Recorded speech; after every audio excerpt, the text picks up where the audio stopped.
Just to set the tone for this afternoon, it's not like a parliamentary select committee, which is very robust and lots of questions and answers and all that. It's much more about a conversation. It's much more about us learning what you want to tell us this afternoon. And thank you for bringing some support with you as well. Thank you for coming.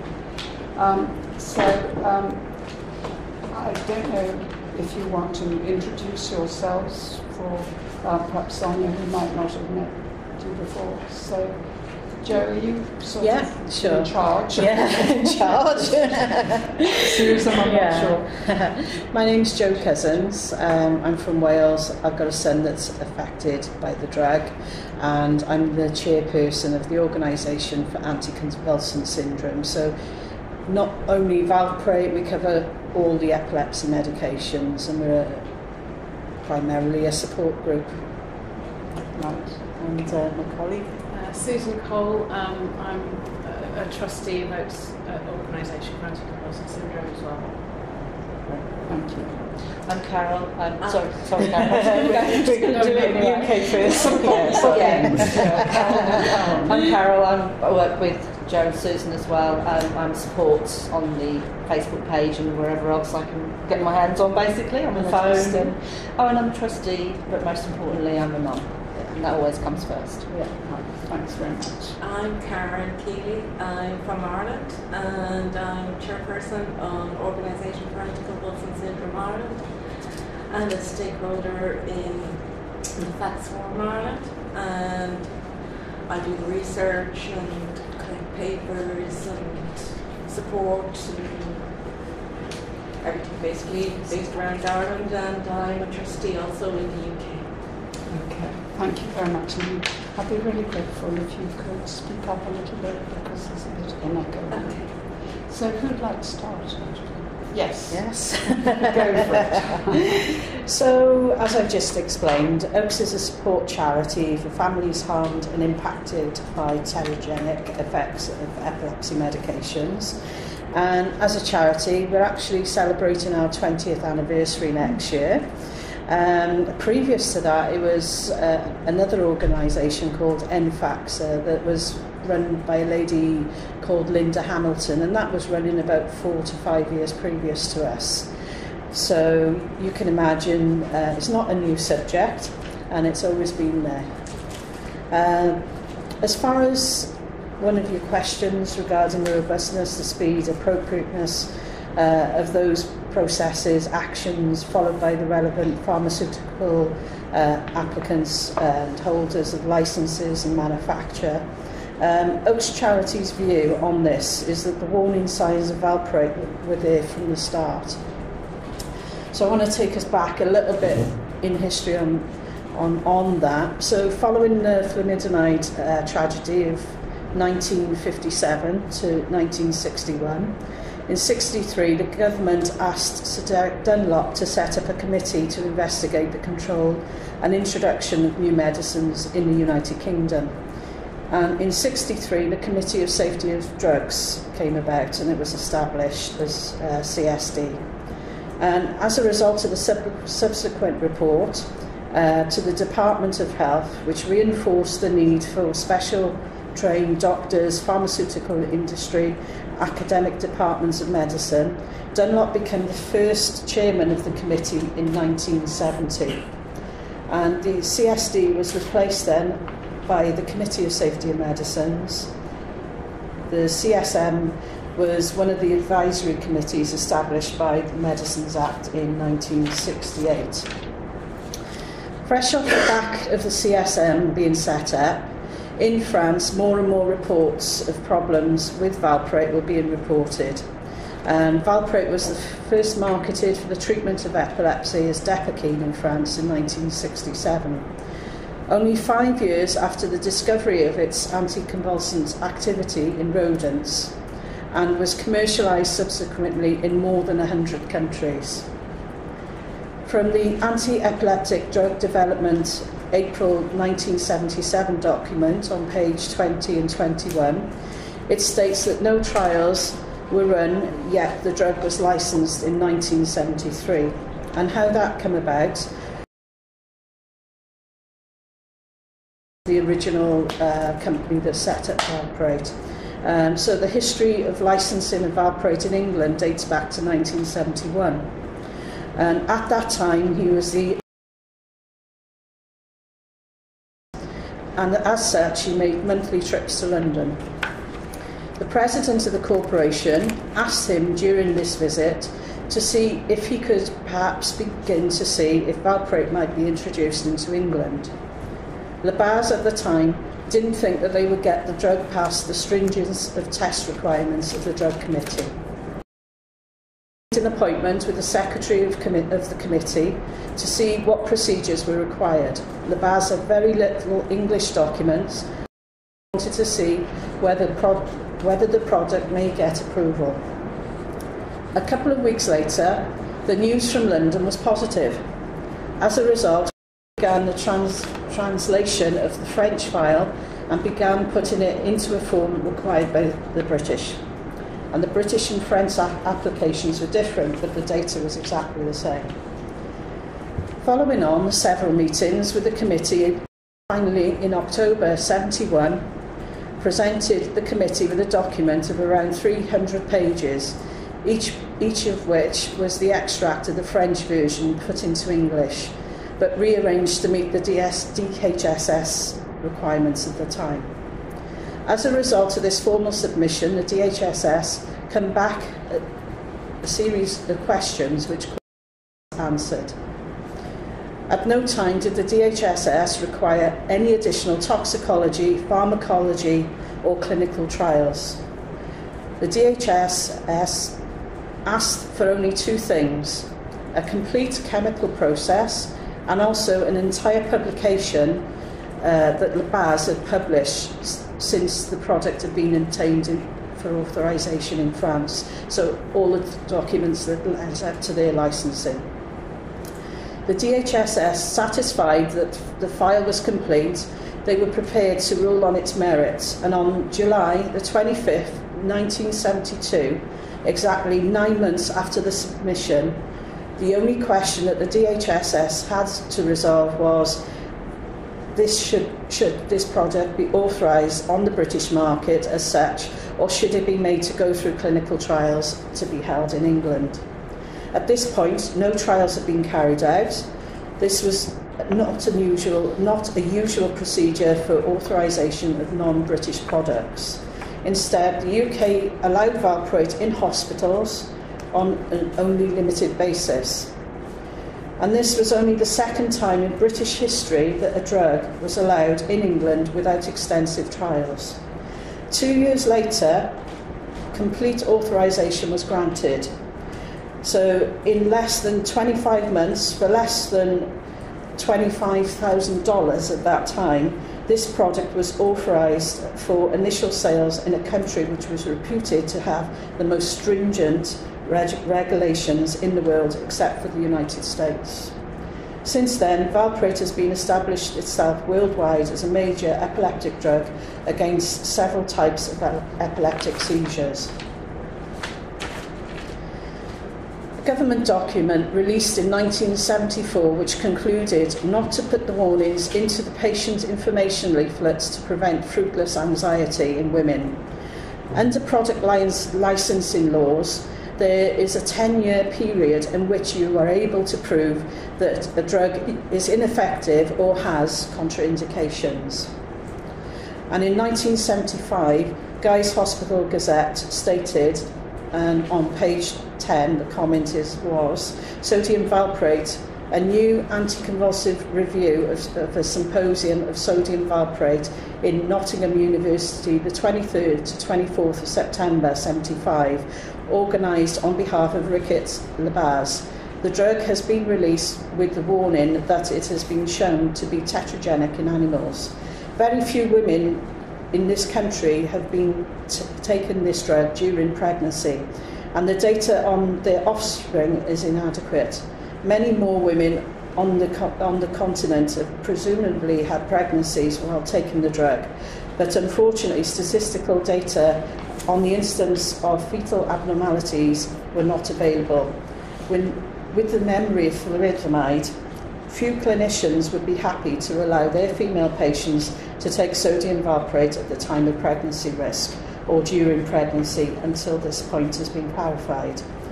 And then, again, in 1981, prior to the 10-year product liability, the Drug and Therapeutic Bulletin, Volume 19, number 24, November the 10th, 81, the concentration of valproate in the cerebral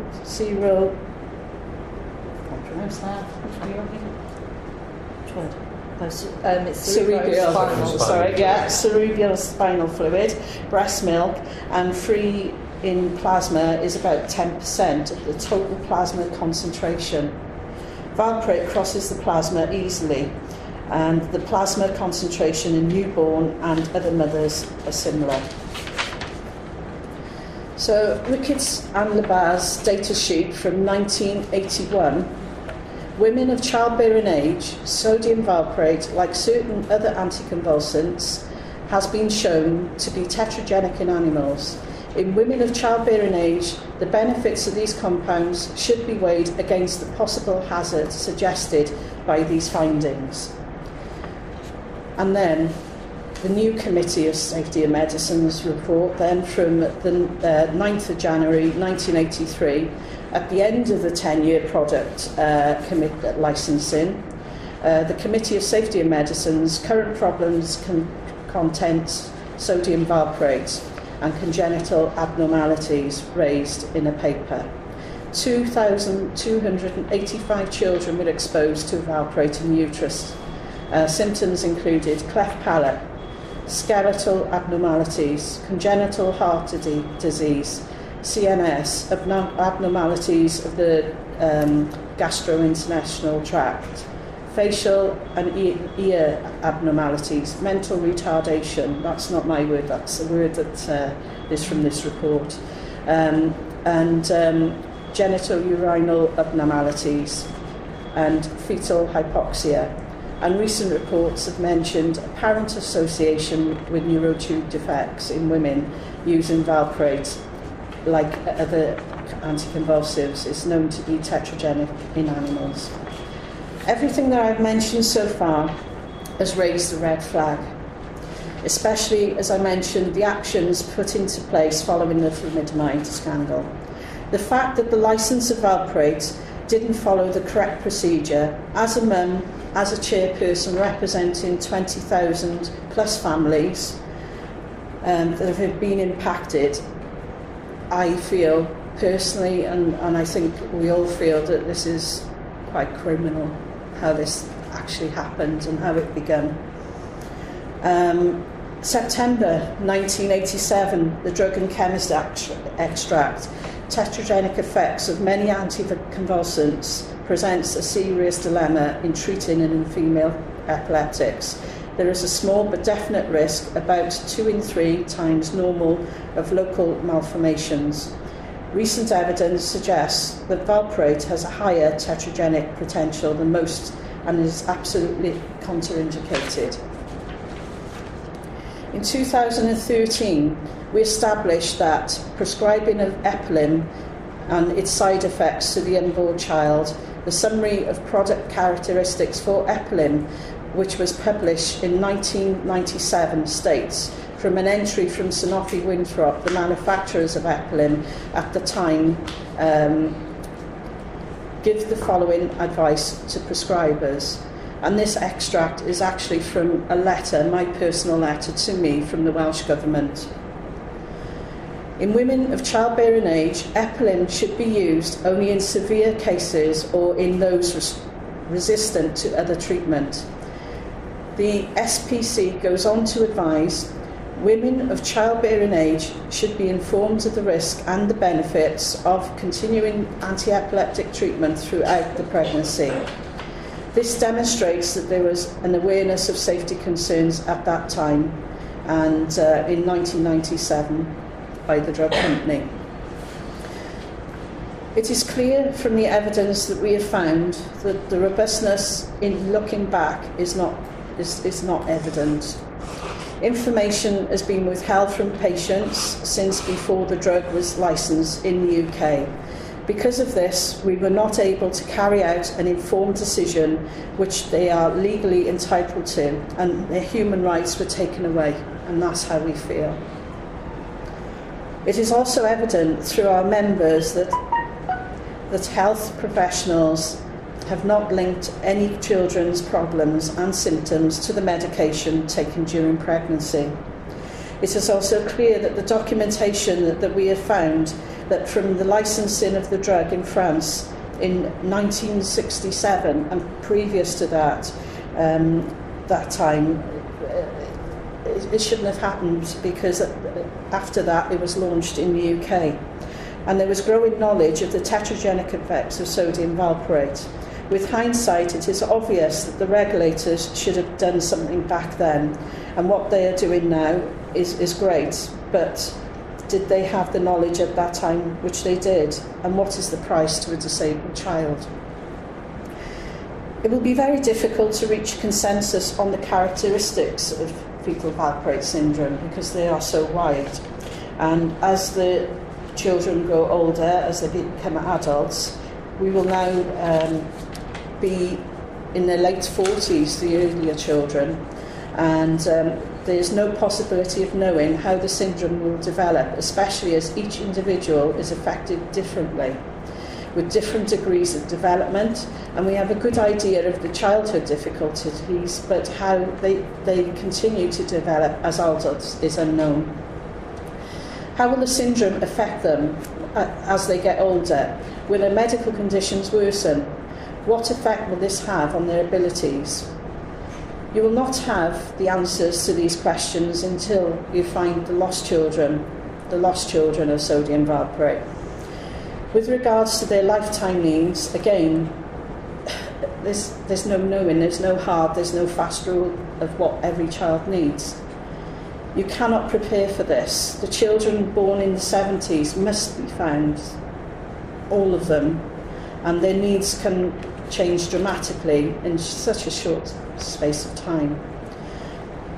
It's quite frightening because myself, all of us in this room, are all paying for this drug. The cost to the taxpayers. Now, the London School of Economics and National Autistic Society have done some research on this. So the research has found that 27 billion a year goes towards supporting individuals with autism. And the lifetime cost of someone with autistic spectrum disorder and intellectual disability is estimated to be approximately 1.23 million per person. And for someone with ASD without the intellectual disability, this is approximately 800,000. OACS, following a membership survey, has found that most of our children affected have some form of autistic spectrum disorder. And most of our children also have the various developmental and intellectual delays as well, which means that the cost of one single drug, sodium valproate, and we're only talking about this one drug today, is going to be 20 billion plus. And that, I feel, is quite an underestimate because there are a lot of children out there with quite complex needs. So questions that we would like also to be raised. The review team to review all documentation given and relevant papers mentioned in the documents we can provide you today as well of everything that I've talked about. And once you've reviewed these documents, we would like questions to be put forward to the relevant stakeholders. So the MHRA, Sanofi, healthcare professionals, epilepsy leads, pharmaceutical, the government. And we would like to know if the information was shared through the British National Formula to the GPs at the time. And clear clarification on why the bodies felt that women did not have the mental capacity to make an informed decision. Throughout all of this, we've all as individuals had to explain ourselves to everybody, we've had to explain that, yes, we are intelligent enough to make decisions. And I think historically the way epileptics have been treated is partly because why we are here today as well. So we want to know why we didn't have that capacity to make an informed choice when I know I can. We would like to know all the information that the drug company holds on valproate that has not already been shared with the regulators. Regulators tell drug companies what they need to provide, what documentation needs to be provided. Have they got any other documentation that the regulators have not asked for that we would like to share that is connected with this?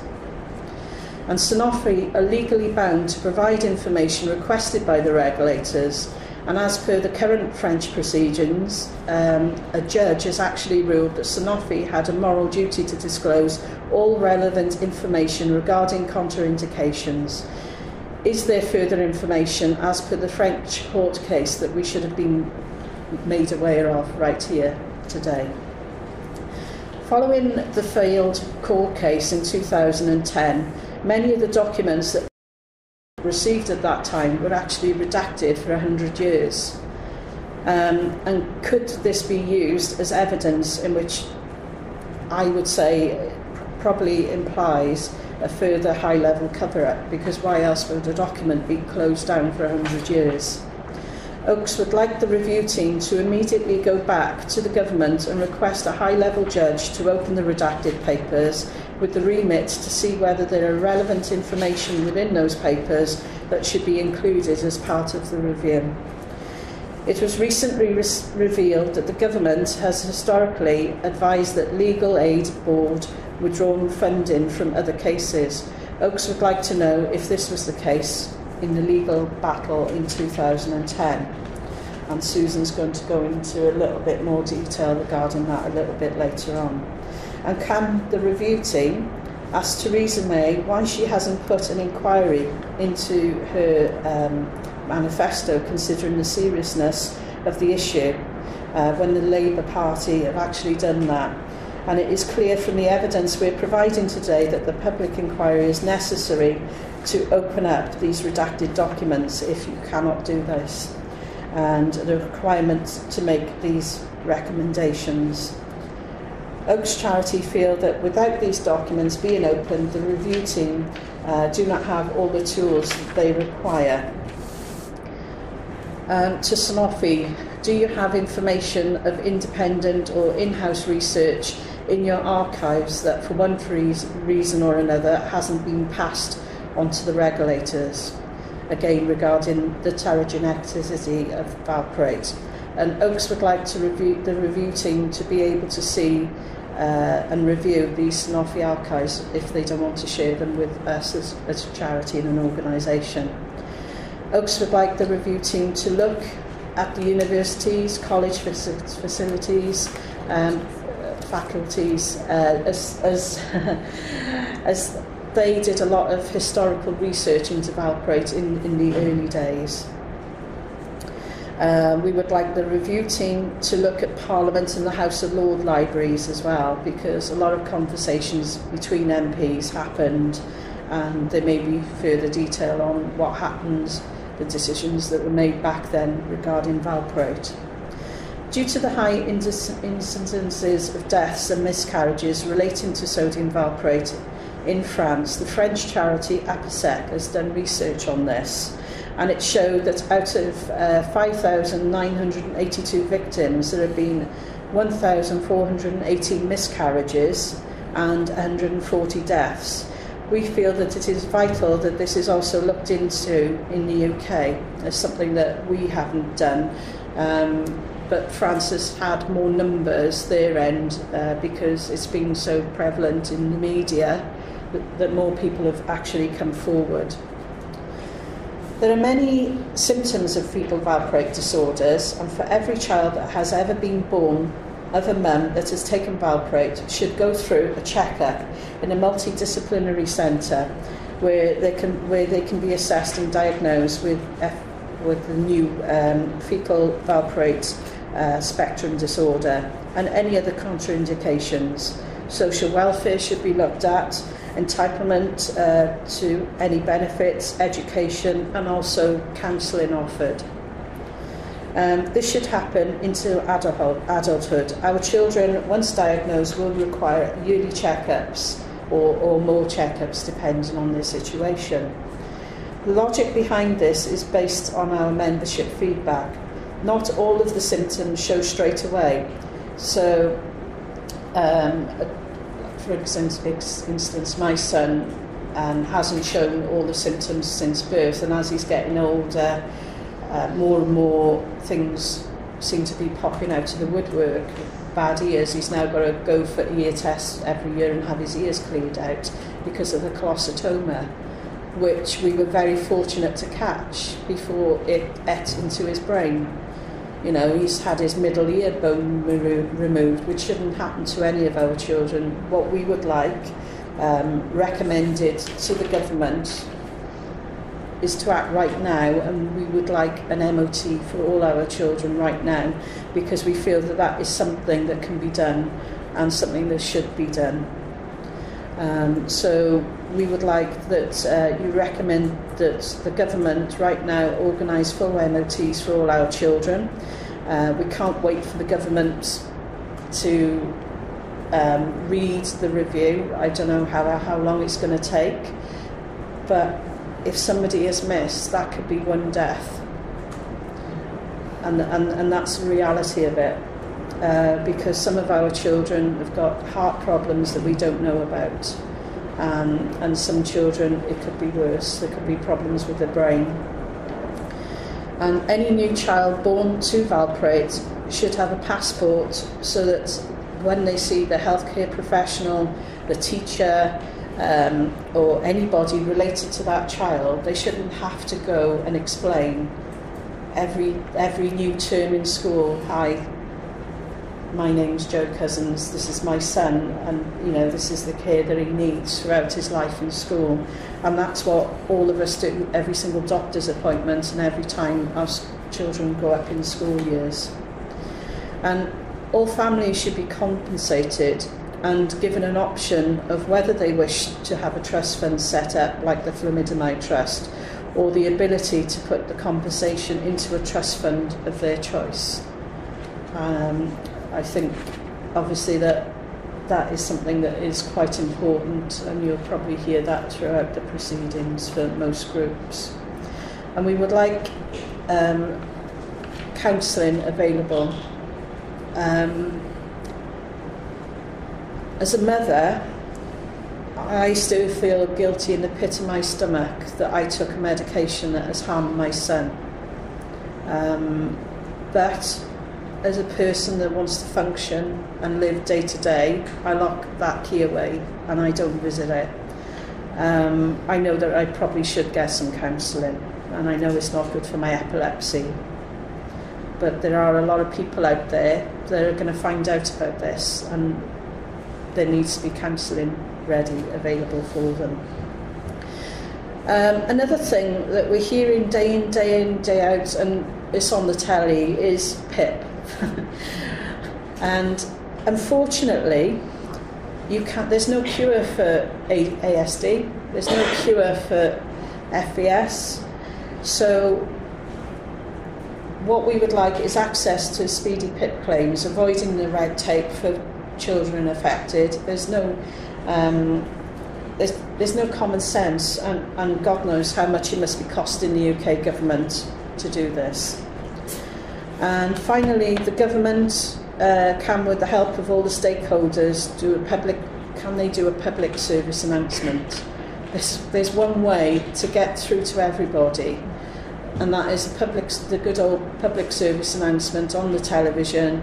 Have you taken this medication? Don't stop taking it, but please report into whoever. Put it in the newspapers, on radio. We really need to find the lost children. You know, if we get into a position where hopefully there is a compensation fund set up, then these people are entitled to it. And that's what I have to say personally myself, if you've got any questions. Well, thank you so much. Incredibly well researched. And Thank the you. history is very important. Yes. And some of the issues you've raised, certainly, well, I've taken notes, we all have taken notes. Yeah. We'll be exploring those. Can I just ask you one question? I think your phrase is very relevant about lost children. So you have no idea how many children there are in the population? The estimate is 20,000 plus. Rebecca Bromley, I know that has probably put something forward to yourselves. That's where the original sort of calculations have come from, but we think that is, as the research has gone on, unfortunately there's a lot more people affected intellectually that have probably missed off that calculation. We've been very reserved with that calculation because I didn't want to, as an organisation, we don't want to over-exaggerate it. But was it a 15-year or a 10-year period, Rebecca Bromley came up with that figure? That was a limited period, I think, 12 that's years or right. something. No, I don't know, Susan, are you going to go next? I didn't write a speech, as it were, but I heard the word that this was going to be a conversational event rather than writing a speech. So I've got lots of different aspects that I can talk about, but particularly we're a patient group and we're a support organisation, and we do. I'm here to represent them, and not particularly my story, but so we've done quite a lot of surveys and things, so I can talk through those, and also really. We were very lucky. We got a firm solicitors to make a submission on our behalf. Who, they've spent hundreds of thousands of pounds of their time pro bono for us. Many of the details are in that submission, and I would like everybody to refer to that. Bear with me if I don't have the facts to hand. So our submission examines the clinical history of sodium valproate in the UK from its production in 1881 of the herb valerian to its medical use in 1962 and licensing in the UK in 1973. It covers the regulatory history of sodium valproate. It covers regulatory interventions by MHRA, NICE and EMA. It covers the failure of the regulator and manufacturer to safeguard the patient, the responsibility of the medical profession, the failure of the justice system. Of course, they've gone into that in great detail because a firm of solicitors will do that. And they've looked at prospects for legal actions. That's all in there, and I hope that you can all look at that. I'm sure you have or will do. We were very much part of the process of writing the submission. We were very much involved in it. We didn't just hand it over to them. We made sure that we knew what was being written in there. That's definitely our words. The side that we did, the submission was completed. Our submission was put in April. So we've had quite a period in the summer where we haven't really sort of got any sort of further with it, which is quite good. But so just bear that in mind. We haven't done an awful lot of stuff in between, but we have done some patient surveys on various aspects of the issues. Right, I could go a little bit into my personal story, and that is. Right, where shall I start? This is a story of, it's not just something that's happened, it's just not something that's just appeared. This has been going on for a long time. My daughter was born in 2000, which is nearly 20 years ago. This is the one that was affected. The history of the advice I've been given has been going on since 1983. compiling all of that in a short space of time, presenting it to you is very, very difficult. And I hope you can really scrutinise that. I think we all welcome this review. It's been a huge weight off our mind to know that somebody's listening. So I think we're all very supportive about the review. So going back to the story, I'm talking about the questions that we've been asking, that people have generally been asking, and myself. I mean, I wrote an article in 2006 for a magazine. In that article, it was part of a campaign about mothers and epilepsy. And the headings of that article, the subtitles were pre-pregnancy planning, maternal instinct, long-term research, informed choice. These are subjects that are again in this review, again. These subjects could have been broached many years ago. My article was edited, and the sentence that they edited out was just a small snippet of research, which was that one study showed that a verbal IQ of less than 70 was in 8% of carbamazepine exposed children and 22% in valproate exposed children. There are many examples of these snippets of scientific research that have come up, and we want this review to find out what on earth went on with those bits of research that were quite clearly pointing to a terrible situation.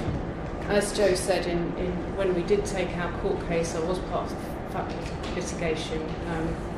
We did have a situation where that inquiry should have continued, but it was stopped because we lost legal aid. And not only to find that, but we weren't given any papers. We couldn't find out what had happened. Papers were redacted. We went to the National Archives. Things were hidden. We're quite angry about that. Now, I'm half German. I'm not English. And there's a word in German that we don't have in English, and that word is a verb, is schweigen. And that means to stay silent, to say nothing. Now, it's a very significant word in Germany, that obviously, to stay silent about something, to not say anything. There is not a translation of that word in English, but that is what has happened, I think, in all of the areas that are covered in this review. And it's not just about the MHRA, the regulators, I don't think it is entirely about that.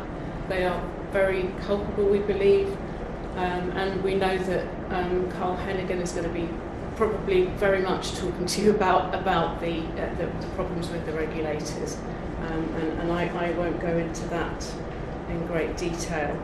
And as Joe said, the other issue that we've really had holding us back is the fact that this is unlike Primodos, possibly similar to Primodos, but certainly unlike MESH, as campaigners, it's very difficult to complain about something that affects your child. I don't want my child thinking that she's a problem, so we don't make a fuss. We have to keep that very close, and that's difficult. So, for instance, things like media, we can't get the media involvement because we can't have our children on the telly. Basically, most people don't want that.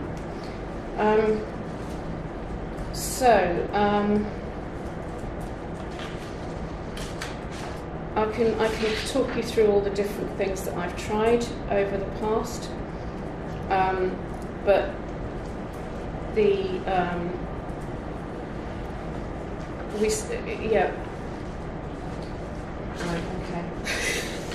Sorry about this. Susan, don't worry, you can always come back to us. This isn't a final thing, and I'm conscious that we've only got quarter of an hour left, and so I'd quite like to hear other people. But if there's anything else pressing, I'd like to just go through the surveys. As I said, we're a patient group, and we have got a number of things that we went through with patients. One of the most important things was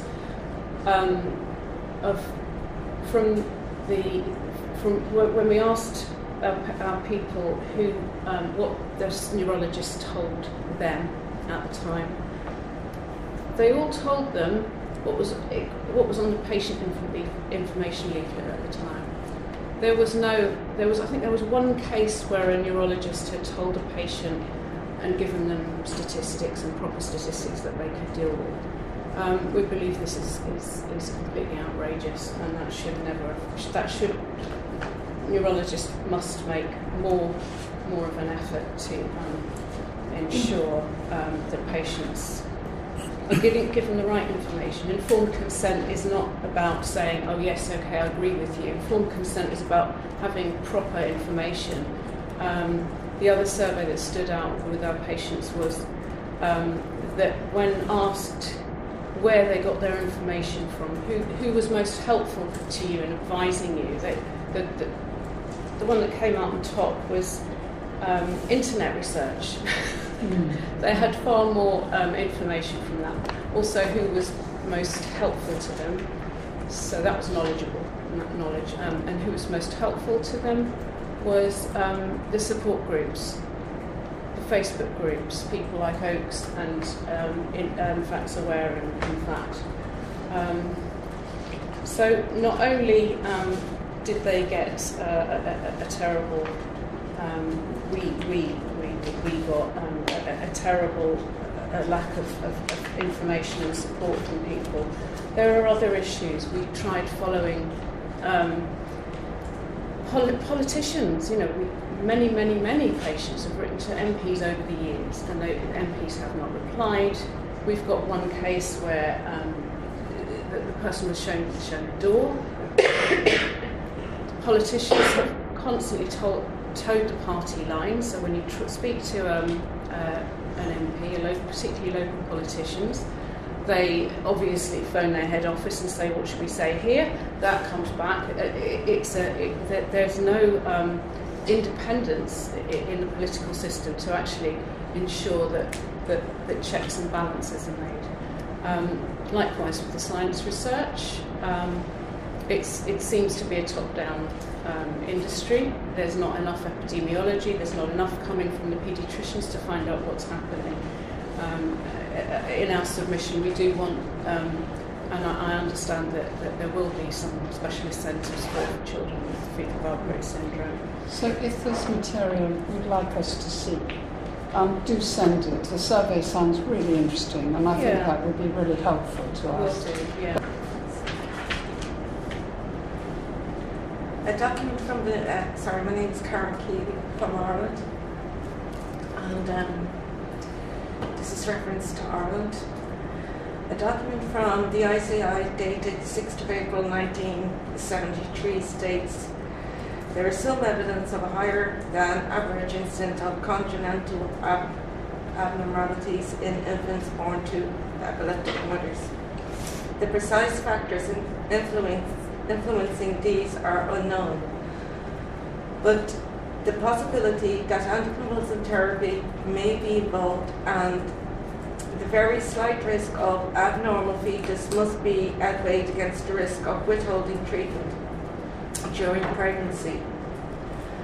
Was this not a case of concern? Government documents released in 1974 concluded they did not put warnings into the patient information leaflets to prevent information because they didn't want to prevent fruitless anxiety in women. Under product license laws, there is a 10-year period in which you are able to prove that the drug is ineffective. In 1975, Guy's Hospital Gazette stated, page 10, commented, sodium valproate, a new anticonvulsant review of a symposium on sodium valproate epilim at Nottingham University, 23rd to 24th September 1975, organised on behalf of Frickett and Labs. The drug has been released with the warning that it has shown to be teratogenic in animals. Very few women in this country have been taking the drug during pregnancy, and the data on their offspring are inadequate. Many more women on the continent have presumably had pregnancies while taking the drug, but unfortunately, statistical. The efflum has affected my speech. I have adverse effects to the efflum as well. Well, if it's easier for you, Karen, we can take the material that you brought today and we'll have that in the office. So we can read it ourselves. But I would like to read a little bit of this, if that's okay. The OACS report. Yes, okay. Okay. Concerns relating to anti-epilepsy drugs, AEDs, and fetal anticonvulsant syndrome facts have been growing steadily in recent years in many countries, including the UK and Ireland. OACS Ireland and the Facts Forum Ireland are an umbrella group of organisations which includes Epilepsy Ireland, have been working to highlight the issue of sodium valproate in women since 2013. Our work has been centred around three main themes: working with relevant authorities, including Health Services Executive, Department of Health, the Health Products Regulatory Authority, and the Pharmaceutical Society of Ireland, to reduce risks for current and future generations of children being born with severe physical and development disabilities associated with facts. 2. Seeking adequate support for those already affected by facts, campaigning for independent investigation and an inquiry on the historical use of valproate, including issues of accountability and redress. OACS Ireland has close working ties with the UK OACS charity, and in our submission we have chosen not to repeat many of the well-established facts and backgrounds relating to the issue. Instead, we are focusing on current and historical Irish position. Below, to highlight the facts, is an international tragedy and not just limited to the UK. We understand that Ireland is outside the jurisdiction of the Independent Medicines and Medical Device Safety Review, but we fully agree with the OACS UK submission to the review and support the calls for action highlighting therein. Since 1999, OACS UK has supported UK families to provide support and raise awareness for children affected by fetal anticonvulsant syndromes. Facts. OACS Ireland is a branch of the OACS UK. It is a similar remit and provides support and representations for families in the Republic of Ireland and Northern Ireland. We want to ensure that people living with facts, along with their families, will experience better recognition, improved public health services and support. OACS Ireland is a voluntary group made up of mothers and fathers of children who have been affected. We are currently in the process of becoming a registered charity in Ireland with Charities Regulator Authority. Many families in our organisation have received invaluable support from OACS UK over the years, including myself. And we are indebted to them, to the volunteers for this, as well as ongoing encouragement in developing OACS Ireland. In addition to our work in Ireland, OACS Ireland is a stakeholder in the MHRA Valproate Stakeholder Network, the VSN, a relationship which has helped inform progress and practice in Ireland in recent years. The Facts Forum Ireland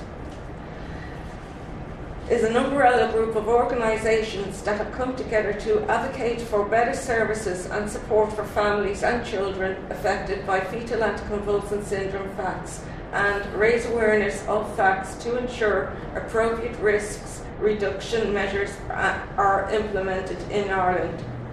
Members of the forum include the Disability Federation of Ireland, DFI, Epilepsy Ireland, EI, Genetic and Rare Disease Organisation, Gordo, Medical Research Charities Group, DMRCG, Organisation for Anticonvulsant Syndromes Ireland, OACS Ireland, and Migraine Association of Ireland, MAI, and SHINE. Valproate in Ireland. Sodium valproate epilum is a drug licensed in Ireland for the treatment for epilepsy and bipolar disorder and other conditions. Developed in the 1960s, it has been authorised in Ireland since 1975. For many people, sodium valproate can be a very effective drug. In many cases, the only effective drug. However, the terogenic effects of valproate have been accepted since the mid-1990s, while the effects on the development were highlighted for over a decade prior to the publication of the NEAD studies from 2008. Despite these risks, many parents involved with OACS Ireland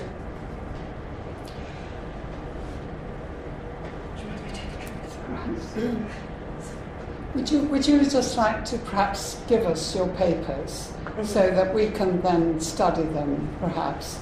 But thank you very much. It's really important for us to see what's happening in other countries. And so to have the Irish perspective is really useful to us. So thank you very much for that. And I also gave in the 1977 workshop on anti-epileptic treatment. That's wonderful. So if we could have that as well, if you can spare it, but we can return it to you, photocopy it ourselves and return it to you so that you've got it. So I'm going to draw this to a conclusion. And thank you so much. I'm so conscious that you are people who are dealing with epilepsy, which is a difficult condition anyhow, and then you are wonderful mothers dealing with these very difficult children, but special children in some respects. So thank you so much, and please continue to keep in touch with us. We really want to keep learning, and we're still travelling the country, going to other meetings, and certainly we're accessible. You know how to get hold of us, I hope, by now, and with our website and everything else. So thank you so much. And we will meet again. Yes. Can I just say one thing? I treat boys affected. Sorry? I treat children affected. You've got 3 children. Affected. 31, 23, and 19. Right. Well, thank you so much for coming. And I know you've come some distances today. So. Thank you. Thank you very much. Thank you for listening. Thank you.